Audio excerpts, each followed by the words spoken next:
Vamos aqui, amigos, para a sétima e última parte da nossa porção de Vaikra. E essa parte aqui nós temos um assunto extremamente importante já no começo que vai acabar com muito dogma aí que você aprendeu. Isso, você aprendeu, você não leu, tá? Quando você lê, você para de confiar naquilo que te dizem. Como diz o ditado, se você não lê, você é obrigado a confiar naquilo que as pessoas lhe falam, tá bom? Então, por isso que eu venho e falo para vocês, para de confiar até em mim. Não vem e confia no que eu estou dizendo. Verifica se o que eu estou lendo aqui é verdade. A diferença é isso, eu não estou aqui para enganar, iludir, ludibriar você. Eu estou aqui que nós estamos lendo, como eu já venho falando, dentro do contexto original hebraico e com a tradução já direta aqui para o português. Então, você pode pegar a sua Bíblia em casa mesmo, pode ser João Ferreira de Almeida, pode ter a diferença de uma nuance ou outra, mas não tem como fugir de todo o contexto. Entendam bem, quando você cria um pretexto sobre o contexto, ele já não é um contexto. Você criou um pretexto em cima daquilo. Nós estamos fazendo a leitura aqui de Rashi. Rashi é extremamente literal, ele não está fugindo do assunto. Tá bom? Mas sem mais delongas, vocês vão entender agora um profundo sobre essa questão de uma vez por todas sobre o sacrifício de pecado. Tá? Vamos lá. Continuando a nossa leitura aqui. Vamos aqui para o versículo 11. Essa aqui é a sequência do vídeo anterior, tá? Só você ver lá para você já adentrar aqui. Versículo 11 diz assim: Mas se a pessoa não possui recursos para as duas rolas ou dois jovens pombos comuns, o sacrifício que ela deve trazer para seu pecado consistirá em 1/10 de efa de farinha refinada.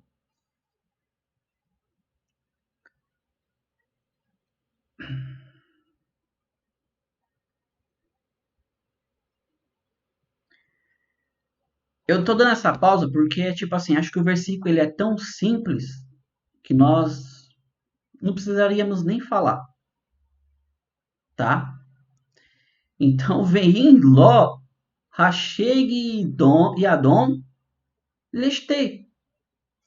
Se a pessoa possui, né, se a pessoa não possui recursos, Ló, ela não possui recursos, ainda que seja para as duas rolas, as duas rolinhas, ou os dois jovens pombos comuns, o sacrifício que ela deve trazer para o seu pecado, a Sherhatá, que, né, o seu pecado, consistirá em 1/10 de efa de farinha refinada.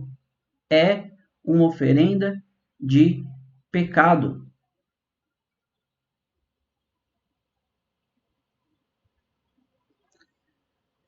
Durante toda a nossa vida, a gente aprende que os sacrifícios para perdoar do pecado, eles teriam que ser de sangue. Você tinha que derramar sangue, tá?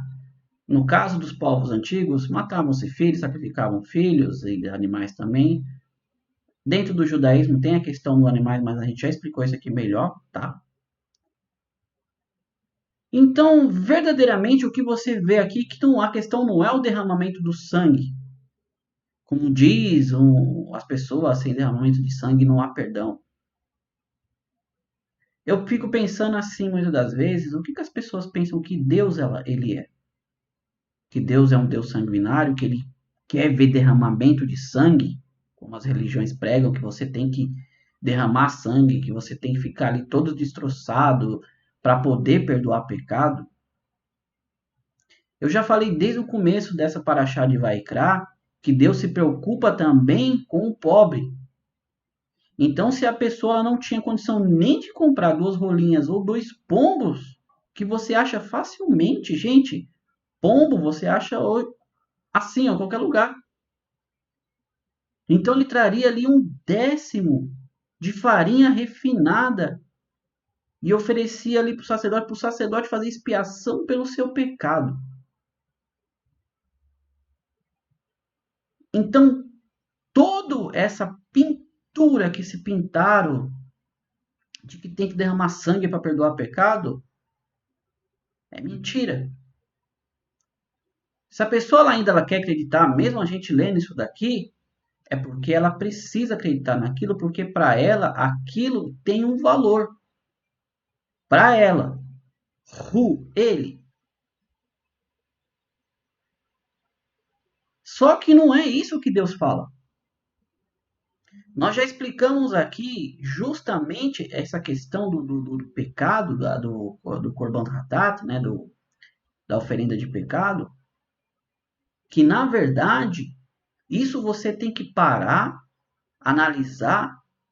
Vamos explicar aqui. Você tem 3 categorias aqui. A pessoa poderia levar um cordeiro, um cabrito, do rebanho. A pessoa, já falei, ela era abastada. Ela tinha muito. Quem tinha rebanho naquela época eram os maiorais. Ela tinha dinheiro. Ou seja, aquilo que ela ia tirar ali do cercado dela, para ela valia dinheiro. Se ela não, ela está ali no que nós chamamos aqui de classe média, ela não tinha gado nem nada, mas ela tinha condição de comprar ali 2 rolinhas e o pombo jovem, ela estava na classe média, ou seja, ela teria que dar o dinheiro para comprar, para espiar pelo aquilo que ela fez de errado. Já nós temos a terceira classe aqui, que é aquele que é pobre, que ele nem tem condição disso, ele só tem condição do que de dar 1/10 de farinha refinada. Será que você compreende que a questão não é o sangue aqui?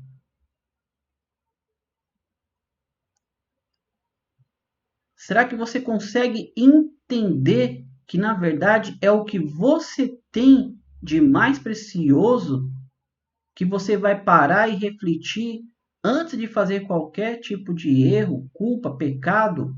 Você vai lembrar que aquilo vai sair muitas das vezes, vamos usar a linguagem portuguesa, vai sair do seu bolso.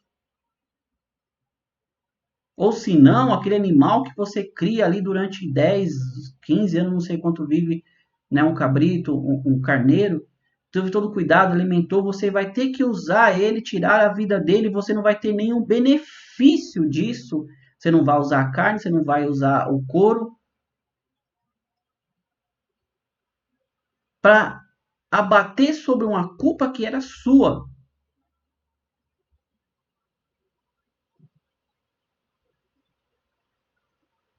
Se você então para pensar no pobre que não tinha condição do cabrito, do carneiro ou do pombo ou das rolinhas, ele só tinha farinha, ele já não tem condição. Ele vai tirar da farinha que ele poderia usar para fazer pão para comer. Então você entende que até aqui no caso o pobre ele vai dar tudo aquilo que ele tem pelo um erro que ele cometeu.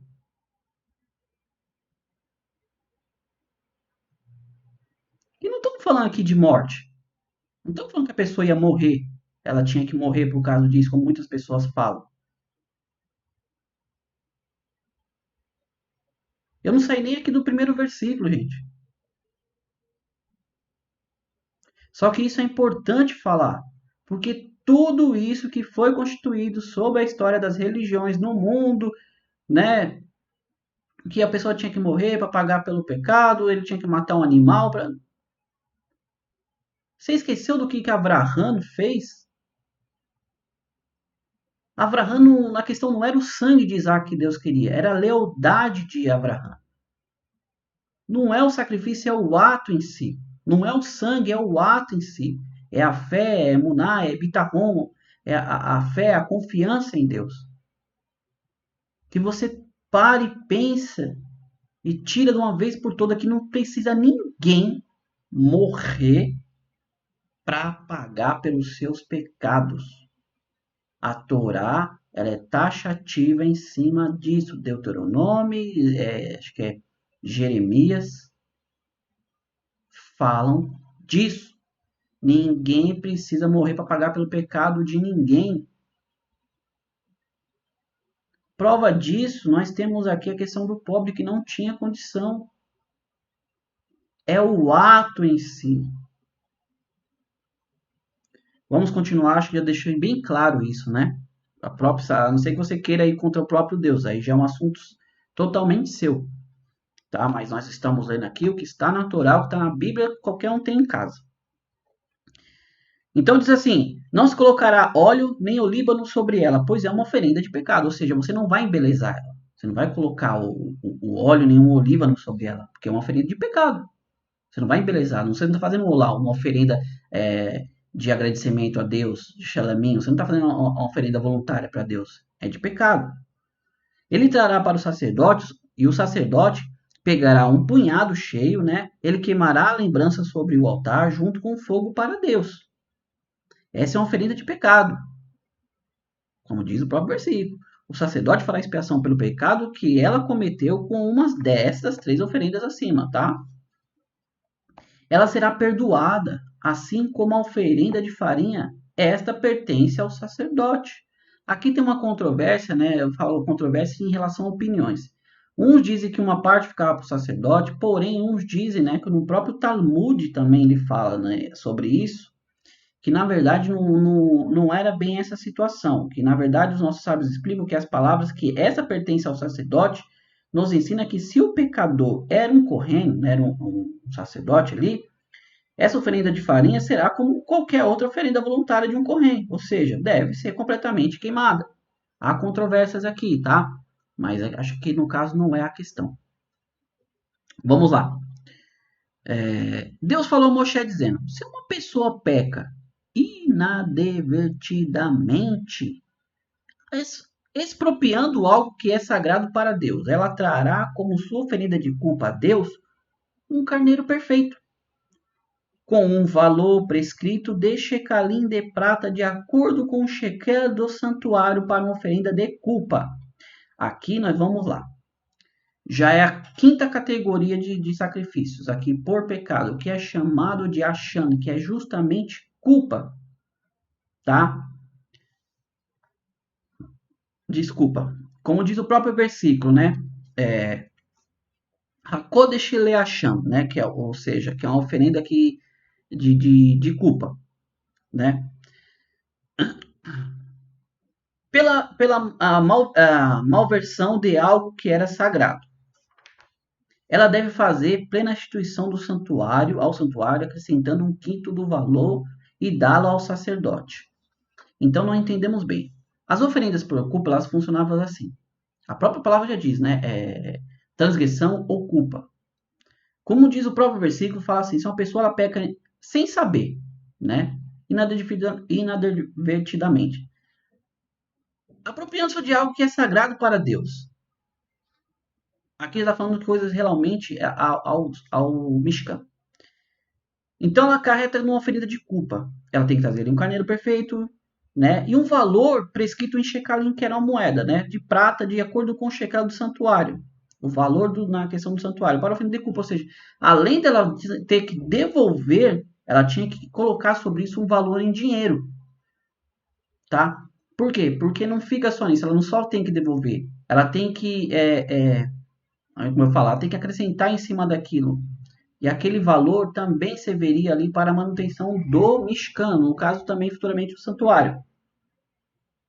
Ela traz uma oferenda pela culpa pela malversão de algo que era sagrado. Ela deve fazer plena restituição ao santuário, acrescentando 1/5 do valor, no caso aqui em shekel, né, do valor. E dá-la ao sacerdote. O sacerdote esperará por ela como um carneiro da oferenda de culpa, e ela será perdoada. Tá? Acho que ficou bem claro aqui. Se uma pessoa está incerta se pecou por transgredir qualquer um dos mandamentos proibitivos de Deus, que é o lo, né? Não faça. Lotacê, não faça. De Deus, se ela é culpada, ela assumirá o seu pecado. Tá? Então, se ela está incerta, ela não sabe se ela pecou. Acho que ele traz um exemplo aqui interessante, porque você pode ter ali. Vamos ler aqui para nós nos aprofundar. Essa seção trata de alguém que tem uma dúvida a respeito da transgressão de uma proibição punível por carete, que é corte, né? Sendo que não se sabe efetivamente se ela transgrediu ou não. Por exemplo, carete também significa, no caso, pecado.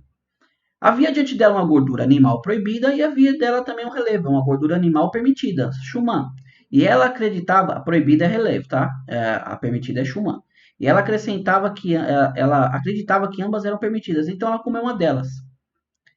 Aí as pessoas disseram uma dessas peças era de gordura proibida. Como ela não sabia qual das duas comeu, por isso surge a dúvida. Neste caso, ela deve fazer um sacrifício chamado Chantalui, né? Que é literalmente uma oferenda pendente pela culpa, que protege contra a punição. Enquanto ela não sabe se realmente pecou, no entanto, enquanto ela realmente não sabe se pecou. No entanto, se depois descobriu que tinha realmente pecado, então ela deve trazer uma oferenda pelo pecado. Então entendam bem. A oferenda de Achan, que é pela culpa, ela não sabe se ela errou. A Irache ele traz esse exemplo aqui da gordura que era permitida e da não. Ela comeu das duas, ela não sabe qual das duas que era. Então, na dúvida, ela pegava e oferecia a Deus ali esse sacrifício, tá? Essa oferenda a Hashem. Então, se nós formos trazer para os dias de hoje, é justamente sobre a comida kasher, tá?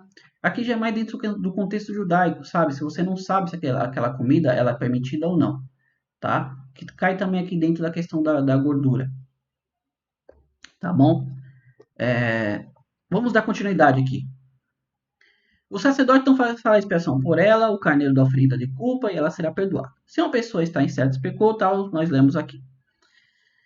Ela deve trazer um carneiro perfeito do rebanho com o mesmo valor da oferenda de culpa. O sacerdote fará expiação pelo pecado inadvertido que a pessoa possa ter cometido e ela será perdoada, né? Ela pode ter cometido, tá bom? Ou seja, você entenda bem, mais vale a sua consciência estar limpa do que você ficar cocheando em dois pensamentos. Então, eu não sei se eu pequei, eu não sei se eu errei. Vá e faça aquela oferenda, aquele sacrifício, por causa da dúvida.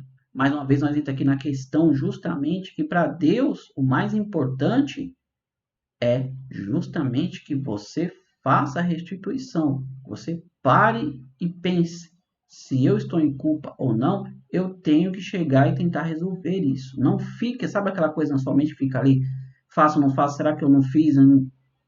Procura, vá ver se você realmente fez, tá? É uma oferenda de culpa por ela ter se tornado culpada perante Deus. Aqui tem um profundo, olha só. É uma oferenda de culpa por ela ter se tornado culpada perante Deus. Quantas vezes a palavra culpa aparece aqui no versículo 19? Tá assim em hebraico. Achando hu, achon, achan, lehashem.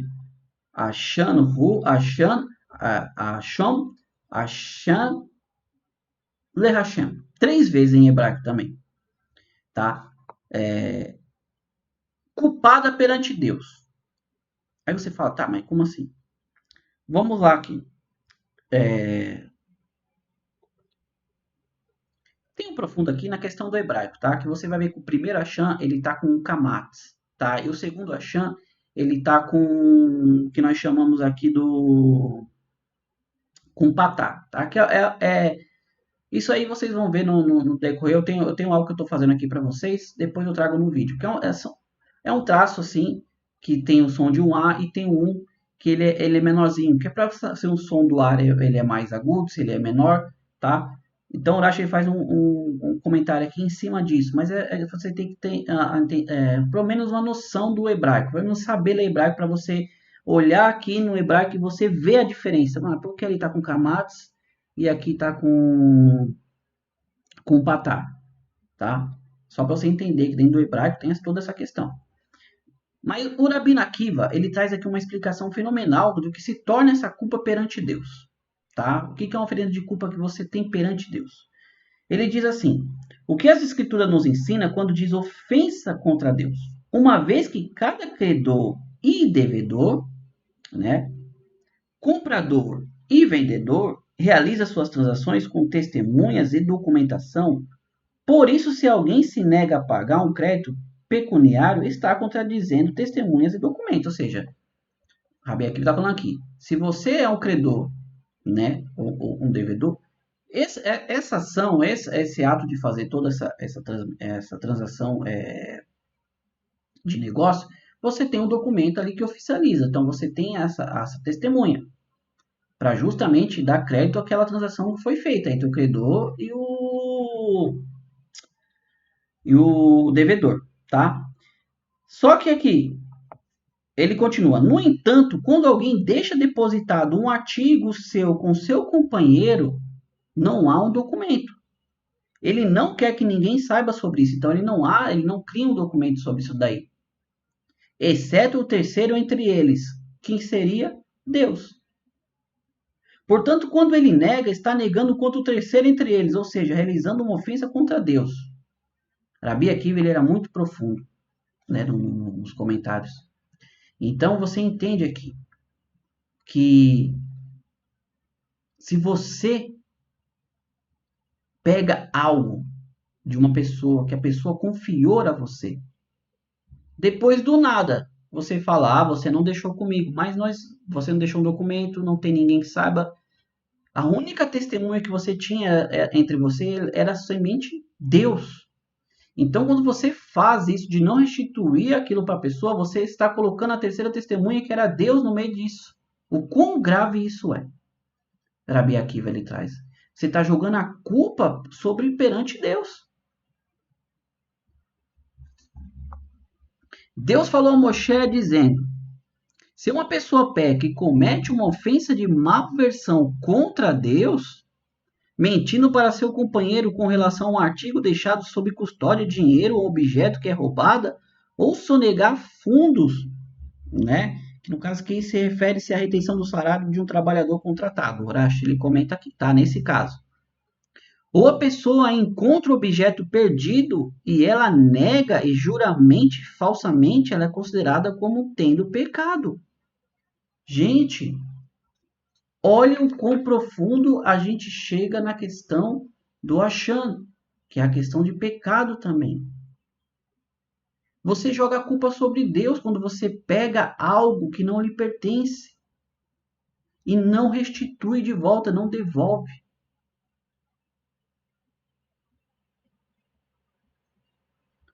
Isso pode ser dinheiro, um objeto que é roubado, sonegação de fundos. A pessoa encontra o objeto perdido e ela nega e juramente falsamente ela é considerada como tendo pecado. Até algo que você encontra que é perdido, se você sabe de quem é, se você tem condição de restituir isso de volta, você não faz, você está pecando. Se você pega dinheiro emprestado e você não devolve, você está pecando. Se você tem contas a pagar e você não paga, você está pecando.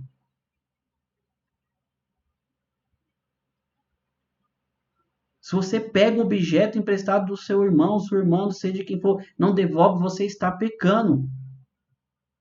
A ponto de Deus instituir um sacrifício para isso. Veja, muitas das vezes não tem uma testemunha física, eu disse, mas tem Deus, ou seja, por isso que o versículo aqui, ele é expressamente falando assim, você é uma má versão contra Deus, porque não tinha testemunhas, você achou o objeto, ninguém viu. A única testemunha que viu que você pegou esse objeto, você sabe de quem é, você está andando. Caiu na sua frente uma carteira, você viu que caiu a carteira do bolso, caiu um celular, caiu o que for, você pegou, você viu de quem era, você não devolveu, isso é uma culpa perante Deus, porque Deus está vendo, ainda que ninguém tenha visto. Se tem um corban para isso, um sacrifício para isso. Ninguém vai morrer para pagar pelo seu pecado por isso. Entenda bem, ninguém vai morrer para pagar por você por isso. Você tem que restituir, você tem que devolver. O que é justo, o que você consome, você tem que pagar. Pessoas que gostam de ficar fazendo gato aí com água, com luz, com internet, com TV a cabo, ficam bem cientes disso. Ficam bem cientes disso, que isso é roubo. Você está tomando. Pessoal, isso aqui ele é muito profundo. Isso é muito profundo. Tá? Vamos dar continuidade aqui. Quando ela é culpada de tais pecados, ela deve retornar o objeto roubado, os fundos sonegados, o artigo deixado sob custódia, o artigo encontrado, ou qualquer coisa mais com que referência a qual ela jurou falsamente, ela deve fazer a restituição do principal e então ela deve acrescentar 1/5, porque ela sabia, ela sonegou, ela mentiu em cima disso. No dia quando, né, a pecadora se arrepender da sua transição, ela deve restituir o seu legítimo dono. Ela deve trazer para o sacerdote sua oferenda de culpa a Deus. Aqui já entra a questão que eu falo, isso aqui é para Deus, porque foi Deus que testemunhou isso. Um carneiro perfeito do rebanho no valor prescrito como oferenda de culpa, ou seja, um carneiro no valor prescrito pela lei. O sacerdote fará expiação por ela diante de Deus, e ela será perdoada por qualquer das transgressões que ela tenha cometido, acarretando a culpa. Essa é a oferenda de Achã, que é por culpa, transgressão. Meus amigos, terminamos aqui a porção de Vaikra.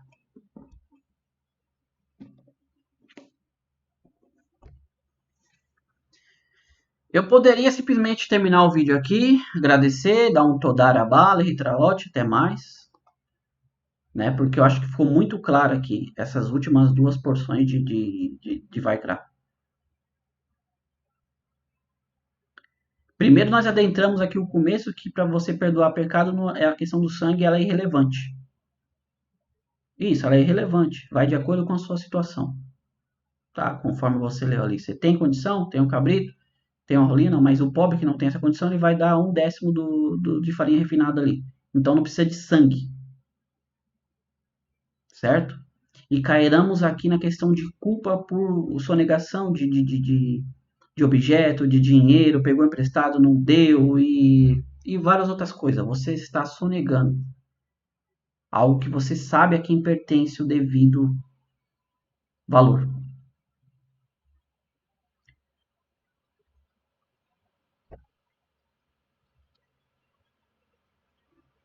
Meus amigos, assim como Deus fala comigo, ele fala com vocês. Vem primeiro para mim e depois bate aí. Não tem para onde correr. Deus está vendo todas as coisas. Tá? Então, é muito profunda essa questão. É muito profunda. Achar algo e não devolver, pegar algo emprestado e não devolver, para Deus, você vê, o pecado é para Deus, a culpa é perante Deus, não é para ninguém, porque era entre você e a pessoa. Só que a terceira pessoa que estava como testemunha era Deus.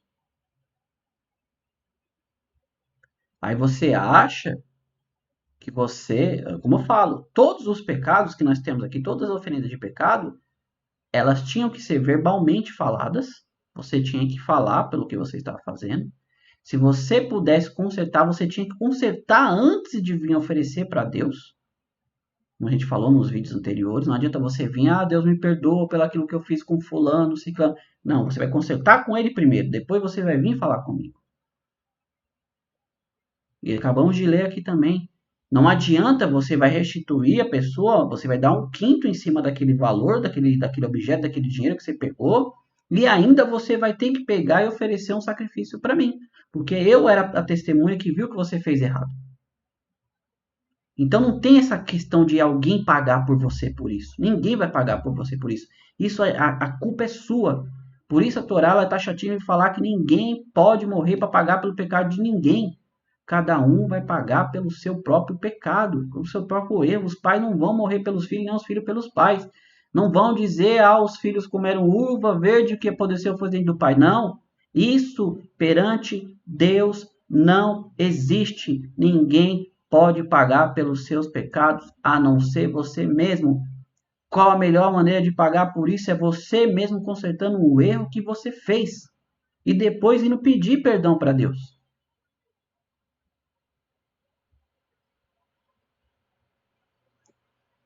Aos nossos amigos que gostam muito de falar, é o Velho Testamento. É o Velho Testamento.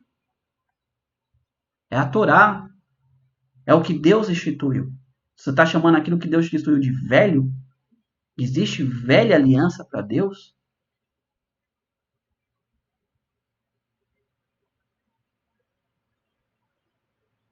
Amigo, vamos encerrar por aqui, tá? Como eu falei, hoje é Erev Shabbat, véspera de Shabbat. Vamos correr aqui para agilizar, deixar a casa perfeita, preparar tudo para receber Shabbat HaKodesh de Deus, né? O santo sábado de Deus, tá bom? Eu creio que Baruch Hashem, que eu deixei bem claro sobre essa questão hoje. Acho que eu consegui deixar claro que toda essa questão de oferenda de pecado, ela se tornou um mito no mundo, fora do judaísmo, achando que alguém tinha que morrer pelo pecado da pessoa, ou que tinha que ser obrigatoriamente derramado o sangue, ou que você tinha que matar um animal para perdoar. Não, eu acho que eu deixei muito bem claro isso aqui, que isso não é verdade. Pela própria Baruch Hashem, palavra de Deus, pela própria Torá, as instruções de Deus. Tá bom? Shabbat Shalom, Toda Rabá, Lehitraot. Não se esqueça, gostou do vídeo? É novo no canal, como eu venho dizendo. Você pega ali e vai ver 156 pessoas assistindo o seu vídeo, mas não são ninguém dos que são inscritos. Tá? Se inscreva, deixa um like, compartilhe. Eu tenho certeza que esse conteúdo aqui é para você justamente que está vendo esse vídeo. É para você que viu essa figurinha e falou, vou clicar que eu quero ver. Tá bom? A minha parte eu estou fazendo. Todarabá, fiquem com Deus, Lechitraot. Nos vemos a próxima Parashá de Titsav. Tá bom? Que vai aprofundar um pouquinho mais sobre esses sacrifícios ainda. Lá nós vemos. Tchau, tchau. Fiquem com Deus. Lechitraot. Shabbat Shalom.